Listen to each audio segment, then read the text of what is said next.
Well, let's speak now to the General Secretary of the University and College Union, Joe Grady. Joe, thank you so much for talking to us. There was always the possibility of local lockdowns, but what do you make of where we find ourselves today? It's very disappointing, actually, to hear the minister just talking about people using this for point scoring. The reality at the moment is that nearly 2,000 students who are paying to be there are locked in their accommodation in prison-like conditions in Manchester. Students are locked down in Glasgow.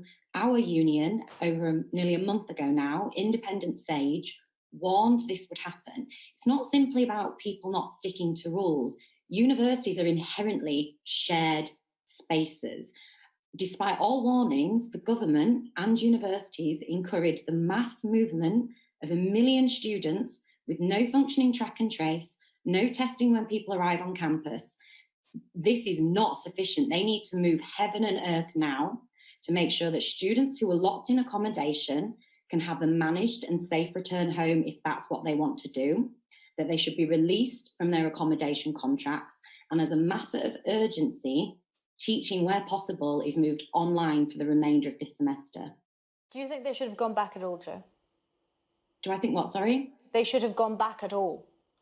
Our position over a month ago very much backed up Independent Sage that to allow the mass movement of 1 million people when we didn't have the basic necessities of testing, tracking and tracing was irresponsible. So no, my personal position... Sorry to jump in, so that was moving everyone back to unis? Yeah, I mean, we need to not just treat all students as a homogenous block. You know, some students live and commute to university. Some students do not go and live in halls. You know, universities are not boarding schools, but there would have been a lot of disruption that could have been avoided if the government had taken a strong steer and instructed universities, as other governments in other countries have done, to keep learning online and not encourage the age cohort that has the highest rate of infection and is also likely to be asymptomatic to establish new big households all around the country. Because that would be the argument, isn't it? Well, that they are not very high risk in terms of the severity of COVID-19. I mean, that's the argument, but we know that long COVID has absolutely awful detrimental and long-term consequences for everybody. But in addition to that, you know, if you pay attention to the conditions that students are reporting that they found themselves in, this is not treating anybody with dignity. And moreover, the continuation of in-person activities on university campuses mean hundreds of thousands of students that don't live in halls, staff that teach, are commuting unnecessarily. As I say, universities are shared spaces. This isn't about more guidelines or people following them. This is just the facts of the matter that you cannot contain a virus that we have, as a country, really made no effort to get under control since we came out of lockdown. What do you say to the criticism that this is just all about money? And basically what we're seeing here is that students and staff are paying with their health, physical and mental, to fund universities. I would absolutely say that that's the case. The rotten and not fit for purpose funding model that this government has applied to higher education has been completely exposed during COVID. They need to move very urgently to underwrite this sector. Our union's been lobbying for this since April. They've sat on their hands. They've encouraged students back. Students are now locked down into incredibly expensive accommodation because this government would rather the staff and students and university communities pay with their health than they actually pay to sustain the sector. I'm sure they would not agree with that, but do you think that students should now be compensated? I think that students, as I've said, should be released if they want to from their accommodation contracts to go somewhere safer.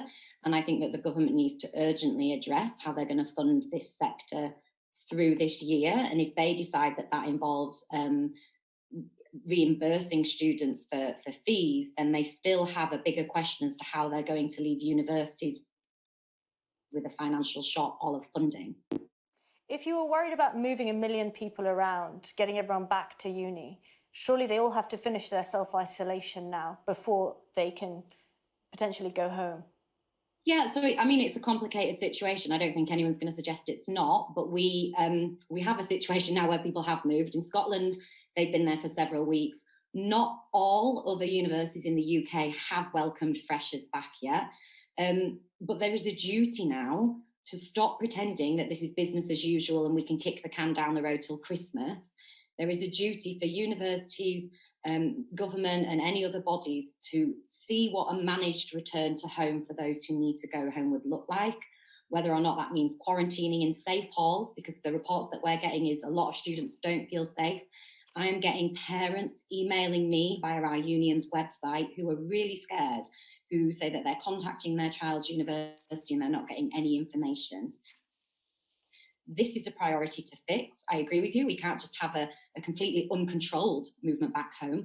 But if these issues aren't addressed, people will just leave anyway because they're scared and they don't have sufficient food and they may be having a mental health crisis. Okay, Joe, thank you so much for talking to us.